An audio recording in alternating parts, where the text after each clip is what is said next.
I made my first sale from YouTube a month ago after posting for over 9 months. So for me, it's a long-term game. We buy properties to just keep on renting them. But I think for a lot of people, it became a short-term game because you can easily flip properties and make money. I run 0 paid promos for myself. For the team, I do run campaigns. Or sometimes they send a cover letter saying that I'm so excited to join Providence and we're Dacha. Just shows that there's a lack of detail.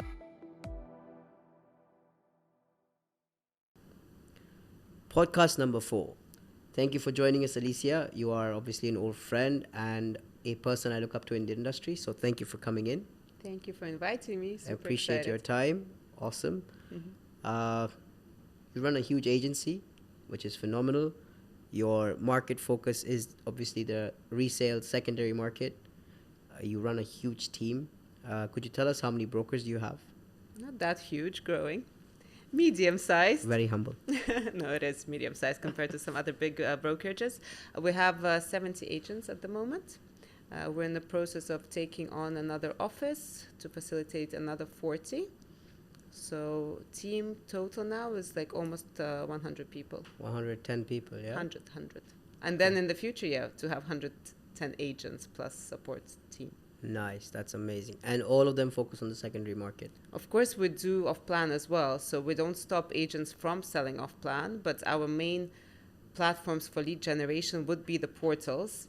And of course, we will, advertise off-plan properties, resell off-plan properties. And if we have a lead and if a client is interested to buy something off-plan, we will sell it. But it's not our main focus like some other agencies. I'm going to ask you a few specific questions, mainly from a recruitment perspective, because of course, like we discussed, you run an agency.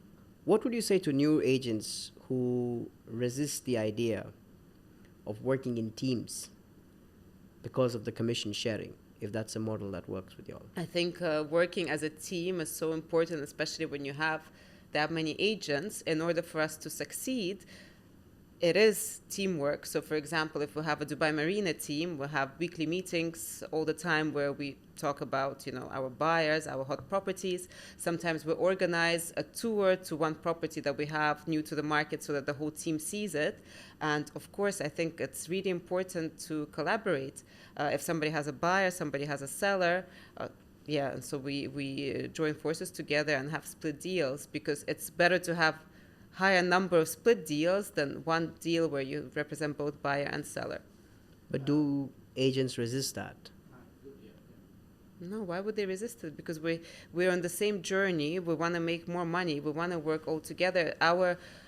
Some offices have, not Dacha, some companies have like hot desk system, or where you're free to work from home, like some offices pay higher commissions and they don't care where you are, they don't micromanage you or whatever, but our work culture is totally different. It is a 9 to 6 job. No, it's like 9 to 6, you're in the office. Of course, you work much more, but you do have to come to the office. We don't have a policy where you hot desk or you can work from home, because we really want to encourage people to be there to communicate. And during the interview process, if we feel like the person is not right for the fit of Dacha, the Dacha culture and the Dacha ways, we will not hire them, because we cannot change our rules and the way we work for an agent. The company is much bigger than just one person. So a lot of the CVs come to me through social media, and that's why for me it's really important how the person addresses me, what they say, what kind of questions they ask. If they ask a stupid question like, in my opinion, where should I send my CV, or they spell the company name wrong or something like this, for me, that's the first impression they're trying to make on me. So I forward their candidature to the HR department, and if they're making mistakes there in writing, or like, calling me, I don't know, like there's things that annoy me. For me, straight away, that's a red flag. So the initial interaction, if we talk about social media, needs to be right. Then if somebody sends a CV without a cover letter, or sometimes they send a cover letter saying that I'm so excited to join Providence and we're Dacha, just shows that there's a lack of detail. So straight away for me, like I don't proceed with those interviews, even though maybe there's an amazing CV there. So this is the first initial step. And then also I look at the way the CV is written, if there's mistakes, because your CV is your business card to the world, and sure. you have a lot of chances to make it perfect. Mm-hmm. If, for example, somebody's English is not so good, they should, use somebody else's, like, friends' help to make it perfect. So if I see mistakes in CV, for me, it's a red flag. I think, ChatGPT but- will start making CVs now. I'm sure. Oh my God, so funny. Today we were posting a reel, and I approve every reel that gets posted on Dacha social media and the caption that goes with it. And the caption was like so beautifully written. And Nasreen messages me. She's like, Alessia, you're a poet. It's such a nice caption. I said, yeah, thank ChatGPT and our graphic designer. So digressing, I look at that. Then as soon as the person walks in, of course, it's how they're presentable, how they talk. For us, English is important in our company. So how they communicate, and if a person is shy and reserved and they want a sales job, they will not do well. From my experience, the person needs to be like really open, charismatic, and that's when I know whether to take them or not. You meet someone in an interview. You really like the individual. But then there's something that doesn't work for you that says, okay, you know what, maybe not right now, maybe another time. And do you give that person a piece of advice Like that feedback straight away? like something that stopped you from taking them on board? Yeah, 100%. So, of course, sometimes we make a decision because it's other managers and stuff. We make a decision after the candidate leaves. But if I'm in the interview straight away and I feel like the person is not right for us, I would say. So, for example, I could say that you have a lot of potential in Dubai real estate, but I feel like what you're expecting from the company and the way we work do not match. So maybe somebody like X, Y, and Z would be a better fit for you. I would say that I have no problem, because if I'm not going to hire that person, I can at least direct them to the Guide them correct to agency. someone, yeah? Then, for example, maybe if their English is not so good, I'll be like, if somebody Russian, let's say, I understand maybe you think Dacha is a Russian-speaking company, but in fact it's not. All our managers are English-speaking only, so you will not get the most out of it. Go to this agency where managers are Russian. Or if they don't have enough finances. Yes, that is one thing I've faced a lot. Yeah, with you some have to be people. honest. True. Today, somebody on social media asked me, how long does it take to close a deal? And I was honest. I said within a saw month, or even sometimes up to 6 months. And somebody messaged me. They said, that means your brokers are not working hard enough. I closed my first deal in 2 days. And I said, how did you close your first That's deal in 2 probably days? a new broker. Yeah, but still, how did he close his first deal in 2 days? I want to know. Maybe it's true. Maybe I'm doing something wrong. No, but I mean, sometimes you can also get lucky, right? Yeah, of course. You may close one deal in the first 2 days, but then the next one might take 6 months to come in. Like you rightfully said, you could close a deal in the first month or two. But then what happens after? It could take you longer. Not every broker is able to close a deal every single month. So yeah, I'm always honest, and if somebody doesn't have the financial backing, perhaps driving license if they don't have, or they live somewhere far from the office, like in Abu Dhabi or something, I'll just be honest to say that I won't just take anybody in to say, yeah, come, because for me it's really important that people stay for a long time. Even though we don't pay salaries to brokers, a lot of investment goes into their development, etc., that people think is easy, but it's not. And for me, the worst thing would be like to spend 6 months training, mentoring a broker, and then for them to leave. No, true, yeah. I have a lot of guys come in and I understand their financial situation. That's the last question I ask them when they do come in. And then I'm like, you know what? Maybe try to work with the developer for a while. You'll get the experience that you need. You'll get paid for it. You may not last more than 2 to 3 months, but that 3 month of support that you're receiving, that would probably help you decide where you want to move next. But coming back to the messages you receive, thanks for sharing some of them with me. Someone asked you to be a sugar mom. Yeah, or what else? That shit was funny. Or a slave. What kind of messages you receive? I'm curious. Okay, I'm not a girl, so I don't get them. Before it used to be that they want to be my sugar daddy. Now I have to be a sugar mama. Because now of the that G I'm class? older. No, because I'm older. G-class. I'll be your slave. I'll do anything for you. God damn. No, but that's actually quite rare. Usually it's just, how to get a job. Interesting. Oh, no, or help me with money. Please help me, I need money. Yeah, I get a lot of those too. I mean, I feel bad, but then what do you do? I feel bad, but the thing is, I don't mind, let's say, helping somebody, but you don't know where the money is going to and if it's a scam. My mom told me such an interesting story because she also has a very kind heart.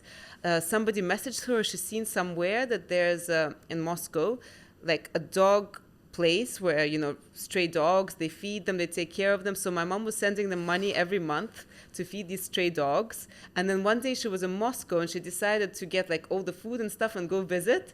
She goes to the address that was written on the Instagram page and there's nothing. Yeah. So she calls, she's like, excuse me, where's the dogs? I brought food. The guy blocked her. So Yeah. I believe in helping people who are within my circle, who I know, and helping those people versus a stranger, because you never know if it's a scam. And plus, it's social media, right? You can have a whole bunch of random stuff on there. Yeah. You never know who's behind the Exactly. screen. Like how there's so many scams. I'm not sure if you have scam accounts of you. Oh, a lot. Yeah. So like, you know, people think that it's a trusted person, such as me, blah, blah, blah. And then they're sending money to somebody in Nigeria or whatever. I'm glad you brought this up. I'm going to talk about it just for a few seconds. One of my friends reached out to me and he shared the account that was trying to scam someone for a down payment using crypto for a particular property. And I told him right away that, you know what, since I respond to all my DMs, I'm like, buddy, this is not me. This is a fake account. He's like, oh, one of my friends was in touch with this guy and he was convinced that you are the broker involved and he was about to transfer crypto.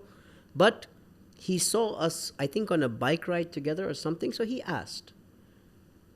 And then he's later on, I was like, no, just tell your friend to back off, not make any payments. And then he's like, listen, can you meet with this guy? I said, yeah, sure. Let's go meet him together. We actually met. I spoke to the person and he's like, bro, that guy was so convincing that I was like half an hour away from transferring money. But you know what's really bad now with this AI? They can do your voice. If you ever posted the voice of your child anywhere, they can take it and recreate the voice. So they're calling moms, parents, with the distressed voice of a child saying, please help me, like whatever. And the moms say, like, it sounded exactly like the child. You're they say, if you don't send me kidding me. $50,000 now, whatever, I'm going to do Are this you and that. kidding me? And it's happening. And the advice going around social media is make sure that you have a safe word with your family. Oh, I saw something about the Yeah. safe word, but I didn't really open it up. Yeah, make sure you have a safe word so that in case something happens, or when you hang up with this, call your Call actual... your kid right away, yeah. So you have so many content on social media with your voice, they can copy your voice. I know, right? And they make it seem that they're calling you, talking the same way as you are, saying, send me money. And I don't know if it can go as far as generating a video image of you. Because before, what I thought with all the scam is that if you're in doubt if it's a real person, call them on Zoom or whatever. Oh, yeah, But now you're if they can, right. if they can just... They could just do that next. So for me, actually, all this AI trend is cool, but super scary. I know, it can be. All right. Building wealth through real estate is obviously a long-term game. I'm sure you agree with that. Are you on your way to building wealth in that same manner? Through real estate. Yeah. And the long-term game or like short-term game for you? For me, because I'm so committed to Dubai and I've been doing this for 15 years now, of course, for me, it's very long-term game. My first property was purchased in 2008 and I still own it.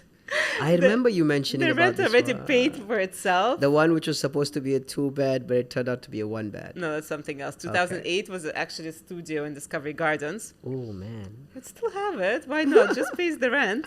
The rent just, you know, is profit and it already paid for itself. So for me, it's a long-term game. We buy properties to just keep on renting them. But I think for a lot of people recently, since 2020, it became a short-term game because you can easily flip properties and make money. True, yeah. So it really depends. We've bought and sold properties as well before to make money. So it really depends what your end goal is. And I think it's a bit risky now keeping money in banks, like big amounts of money. Yes. So it's really important to diversify. Especially what's happening in the US right Yeah. now. So I would be like, if you are planning to buy a property and then sell it, you need to have in mind the next step. What are you going to do with the money that you've just generated? If people are in the business of flipping property, they will buy, make more money, buy a more expensive property, make more money, and go up the ladder like that.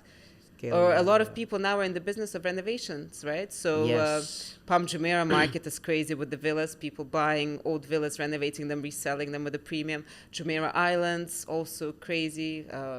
a lot of places, actually, all the villa communities, because the properties are becoming old and people want nice and modern. So a lot of business in that as well. People keep buying in these secondary older areas like you mentioned, like your Palm Jumeirah Islands, meadows, lakes, etc. Even though their values have gone up over the past 2 years, do you think that people will still continue to keep purchasing these? And People need a place to live. People want nice homes. Or the people who are buying in order to renovate and resell are obviously still targeting the end users.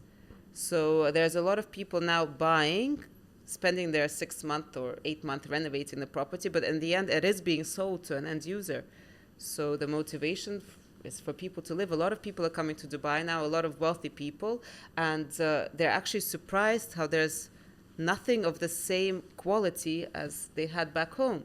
A lot of properties in the popular areas, Dubai Marina, JBR, Palm Jumeirah, they're extremely old now. They all need renovations. And if the person doesn't have time or the expertise to go and do a fit out for 6-8 months, they're ready to pay a bit more for something ready and already renovated.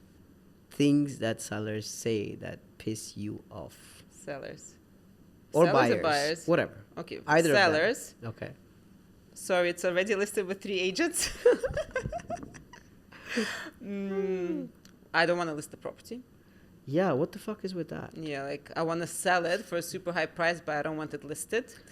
What else? Can we talk a little bit more in detail about that? Because Yeah. that's one of the topics that I want to be speaking on in my notes in my phone. Mm-hmm.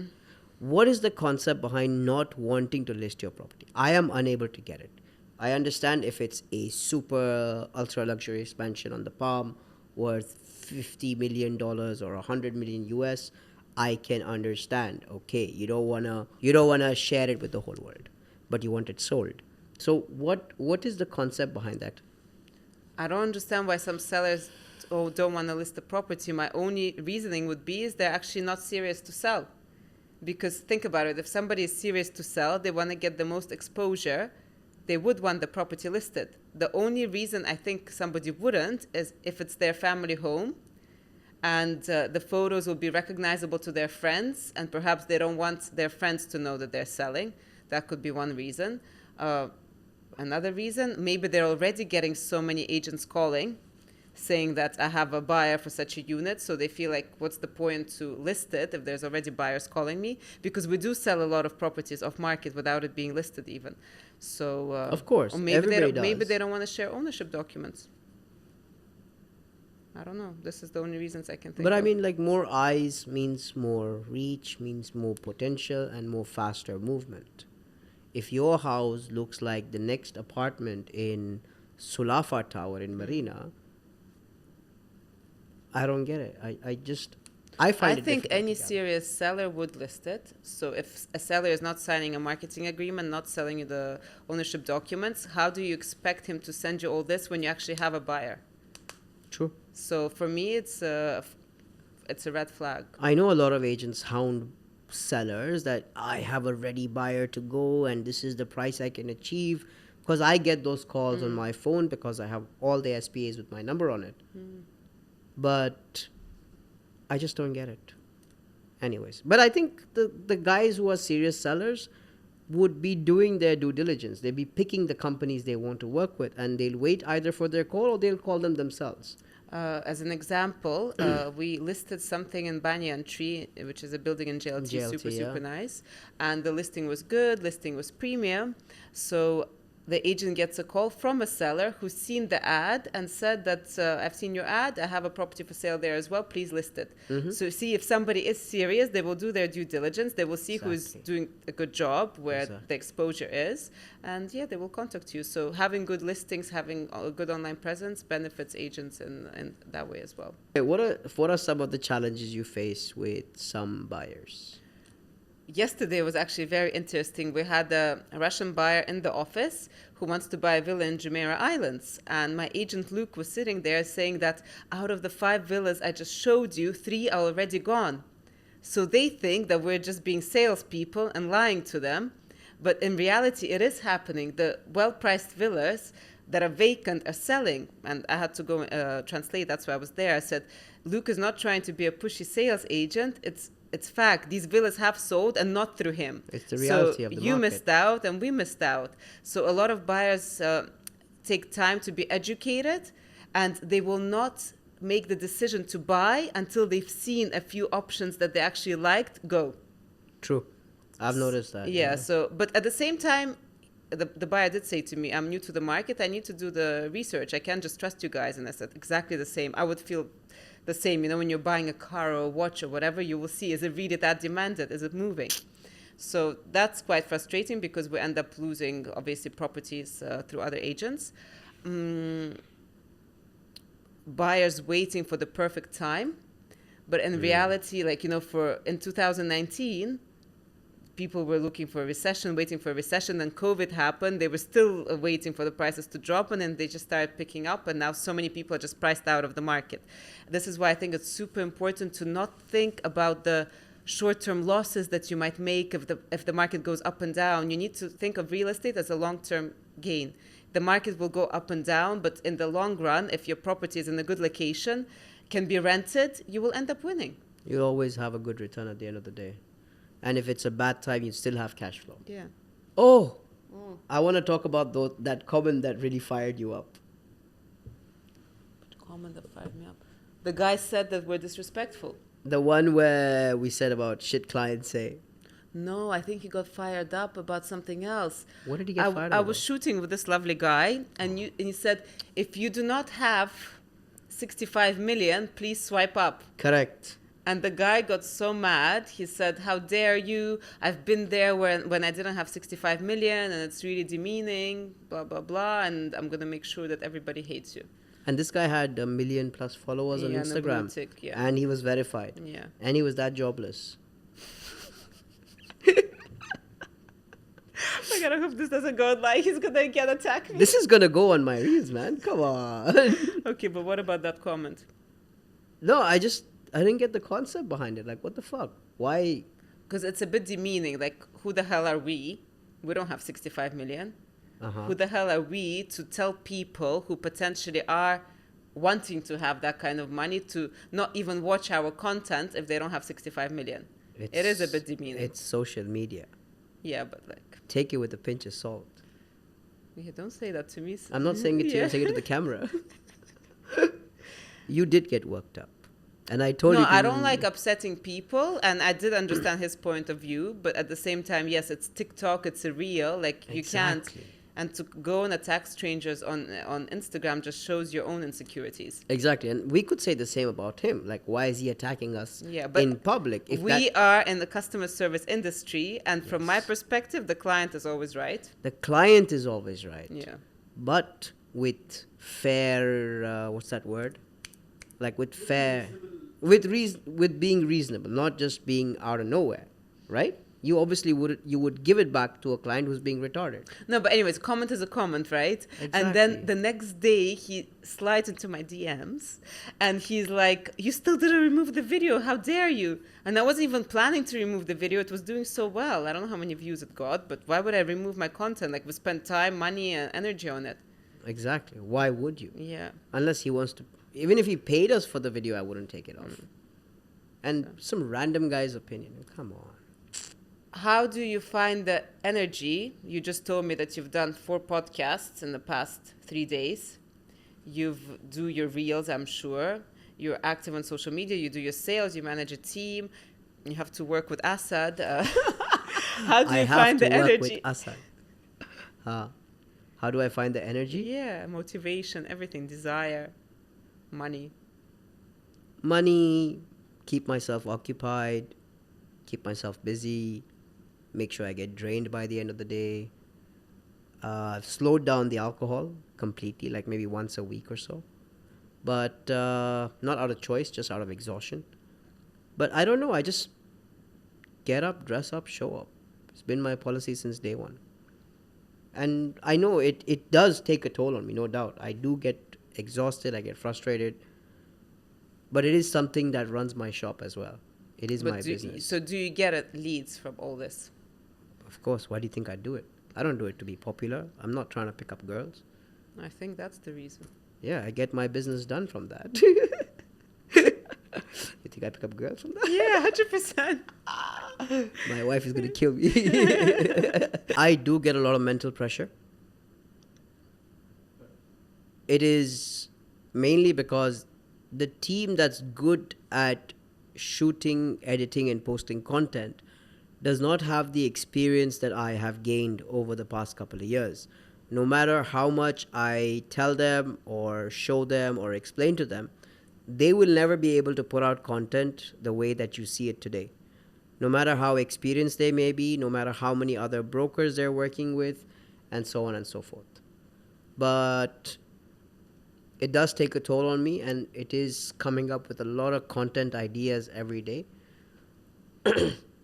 But they're good at what they do, so I let them do what they do. Like I let Asad do what he does, even though it's annoying sometimes and he gets inside my podcast and I don't know what. And the K9 team that does my stuff, they are phenomenal as well. And the other kid I've just hired also. But at the end of the day, you and I are the only people that knows what goes on inside, and that is what we are able to put out. So no matter how good they may be, they'll never be able to have what's in your head. And I think that is important, and it does take a toll. Yes, I'm being into. Okay, you're now a company owner, Mabruk. Thank you. Marketing budget. You're growing a team. So would you say all your marketing budget is on social media only? At the moment, yes. Wow. Only on social media. So all your team generates leads from social media? I'm trying to build a team that can generate their own leads through social media, yes. And I think it's important to organic social media or paid ads, because a lot of people are on social media, Facebook, Instagram, paid ads. So that's different from what you're doing, completely different. I run 0 paid promos for myself. For the team, I do run campaigns every now and then to generate leads on certain developments that we like. And I feel the benefit is that they have me to piggyback on, because I have that reach today, which obviously they will not because they're just starting up. But I collaborate on every single post that I feel is valuable or provides info to the client. I bring it onto my page as well, so they get that potential reach. And I'm sure there are clients who just dislike me or for whoever I am, but they would like to speak to someone who is reliable or comes from a reliable source. And maybe they might like the next gentleman on my team or the next lady on my team, and maybe they want to approach them instead. And that's totally fine, because at the end of the day, like you said, one business is better than no business, right? So that's that. And then I run social media campaigns for different developments for the team to get leads, not for myself. Okay, so if I'm a new agent to the market and I want to do off-plan, how would you advise me to start? Would you advise me to spend my time growing my social media, or because I think it's very difficult. A lot of agents come to the market and they're like, okay, I'm here, I have my laptop, and the company is not giving me leads, or the company is giving me shit leads. Beep. What do you do? If somebody wants, first off, I don't hire fresh brokers. Personally, I can't accommodate that. I don't have the patience. I don't have the time at the moment to sit and train a new broker.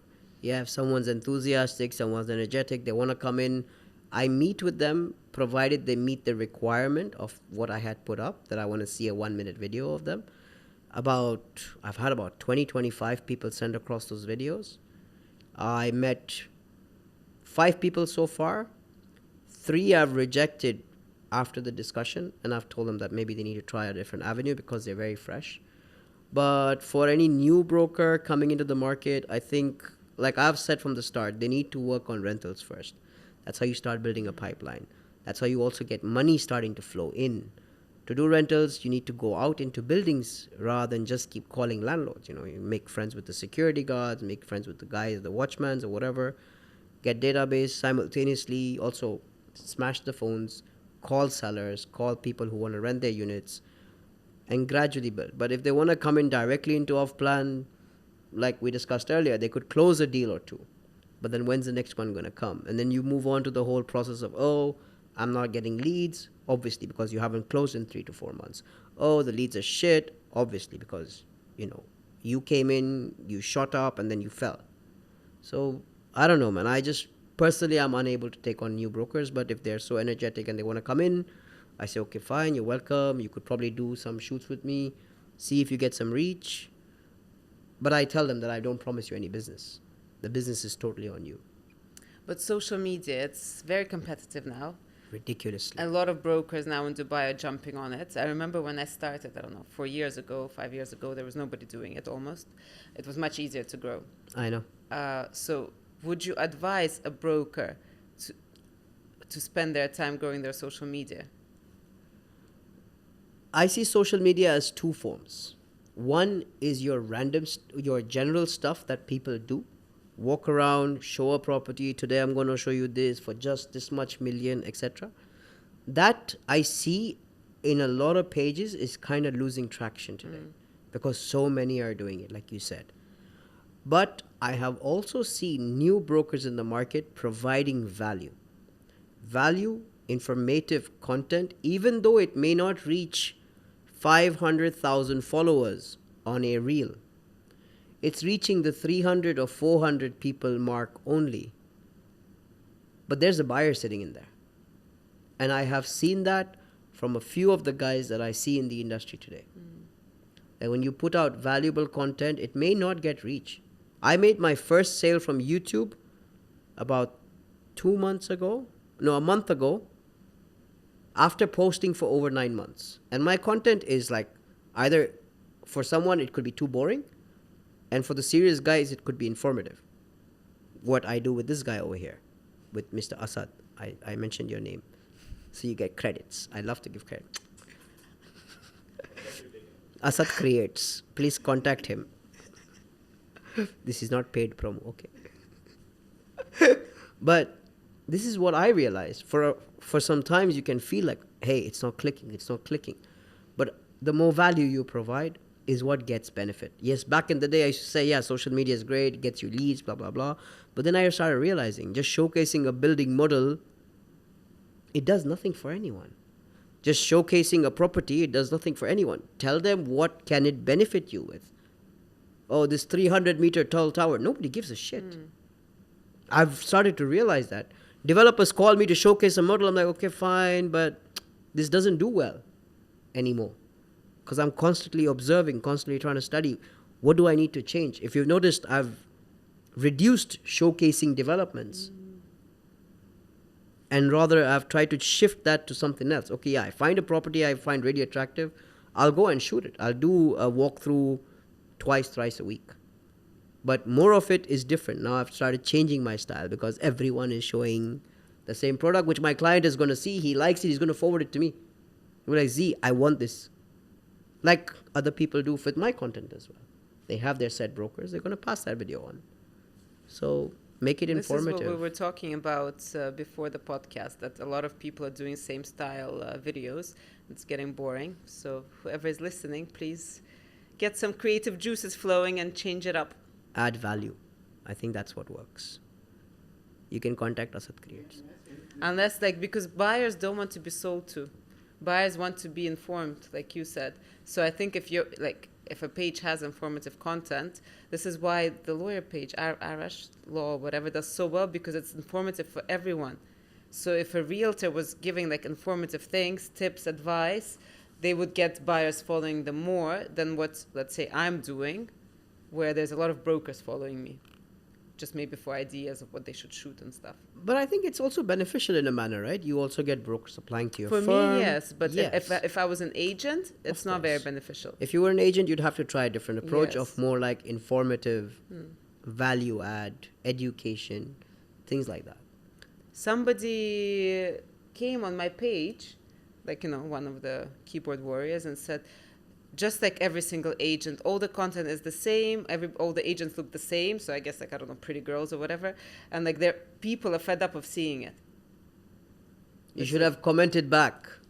Please swipe up. But the fact, that it triggered him to leave a comment is a good sign. But that people are saying it's all the same thing. They're fed up. Just when the trend went viral with this, how much do you pay for rent? It became so annoying. Did you not see me mocking them? Yeah, it was amazing. I loved it. I did a few videos of how much you pay for rent, but it's At the end of the day, it's about reach. You use that content for reach. Let them come to your page. they see you do valuable shit, they're going to follow you. Yeah, so you need to mix it up. You need to mix it up. It's important. Otherwise, you never get reach. Cool? Thank you very much, Alessia. Pleasure having you on board. Thank you for your time. You're a sweetheart. And we see you in the next piece.